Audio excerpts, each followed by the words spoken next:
తెలుగు ప్రేక్షకులకు రాముడు, కృష్ణుడు అంటే గుర్తొచ్చే ఒకే ఒక్క పేరు నందమూరి తారక రామారావు గారు. పౌరాణిక పాత్రలు ఆయనకు కొట్టిన పిండి. డైలాగ్‌లు, హావభావాలు పలికించడంలో ఆయనకు తిరుగులేదు. ఒక ముక్కలో చెప్పాలంటే పౌరాణిక పాత్రలకు, చిత్రాలకు ఆయన నిఘంటువు. రాముడు, కృష్ణుడు, దుర్యోధనుడు, భీముడు, రావణుడిగా ఎన్నో పాత్రల్లో ఒదిగిపోయారు.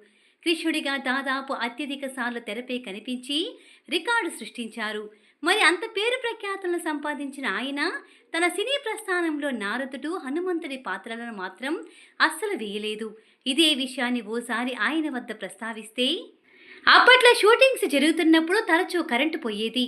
మళ్ళీ ఎప్పుడొస్తుందో తెలియదు. కరెంటు వచ్చేదాకా అందరూ ఫ్లోర్ బయటకు వచ్చి కూర్చొని పిచ్చాపాటి మాట్లాడుకునేవాళ్ళు. అలా ఓ చిత్ర షూటింగ్ సమయంలో కరెంటు పోతే ఫ్లోర్ బయట కూర్చుని ఎన్టీఆర్ గారు పౌరాణిక పాత్రల గురించి మాట్లాడుతున్నారు.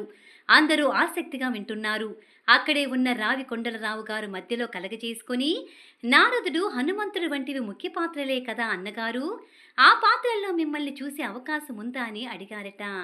అప్పుడు ఎన్టీఆర్ గారు బదులిస్తూ, నారదుడిగా ఆలోచించాను బ్రదర్. హాస్యం వచ్చేలా కాకుండా భక్తుడిగా, సర్వజ్ఞుడిగా, గంభీరంగా ప్రదర్శించవచ్చు. కానీ నా రూపం అందుకు సహకరించదేమో అని సాహసించలేదు.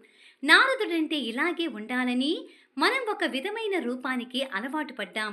నా శరీరం కాస్త భారీ అవుతుందని ఆ ఆలోచన రానివ్వలేదు. రంగారావు గారిని నారదుడి పాత్రలో ఊహించుకోగలమా?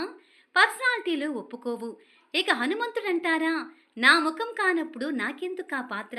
మాస్క్తో నటించాలి, ఫిజికల్ మూమెంట్స్ ఎక్కువ కావాలని విశ్లేషించారట ఎన్టీఆర్ గారు.